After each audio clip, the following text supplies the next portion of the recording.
है, बातचीत चल रही है, लेकिन जिस तरह इजराइल ने युद्ध भड़का दिया है उससे ईरान समझ नहीं पा रहा कि वो ट्रंप पर भरोसा करे या नहीं, क्योंकि इजराइल ने ट्रंप की सभी अपील धुआं धुआं कर दी है।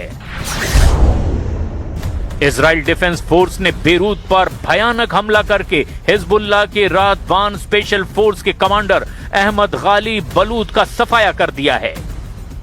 बलूद के खात्मे का ऐलान खुद बेन्यामिन नेतन्याहू ने किया है। ברורה ביותר, לאף מחבל אין חסינות. כל מי שמאיים על מדינת ישראל, דמו בראשו. תודה ללוחמים הגיבורים שלנו, לאנשי המודיעין, לחיל האוויר שלנו. אתם הטובים בעולם. אני מצדיע לכם, עם ישראל מצדיע לכם.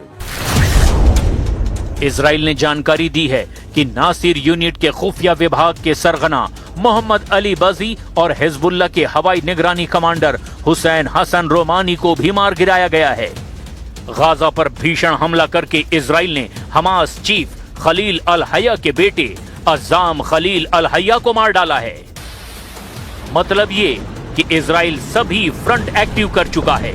सीज फायर के बाद पहली बार बेरूत पर हमला करके नेतन्याहू ने सिग्नल दिए हैं कि अगला नंबर तेहरान पर धमाके का है।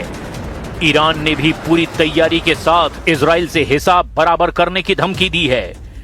ईरान ने इजराइल के लिए सबसे खतरनाक मिसाइलों को लॉन्च पैड पर तान दिया है।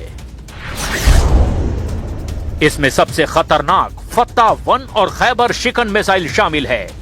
इसमें कदर और इमाद मिसाइल भी शामिल है। फतह हाइपरसोनिक मिसाइल की रेंज 1400 किलोमीटर है। खैबर शिकन मिसाइल की रेंज 1450 किलोमीटर है।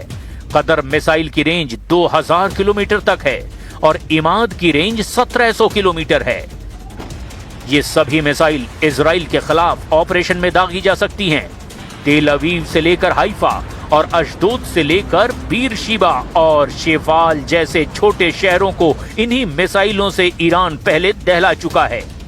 इसीलिए ईरान के कमांडर जो वार्निंग दे रहे हैं उसे इजराइल बिल्कुल भी हल्के में नहीं ले सकता। ईरान के मिसाइल गोदाम लगातार एक्टिव हैं। उनके लॉन्च पैड लगातार रिलोड किए जा रहे हैं। इसमें सबसे ज्यादा खतरनाक है ईरान की फतह मिसाइल।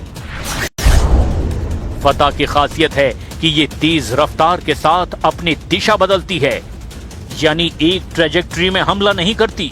ये पृथ्वी के वायुमंडल के अंदर और बाहर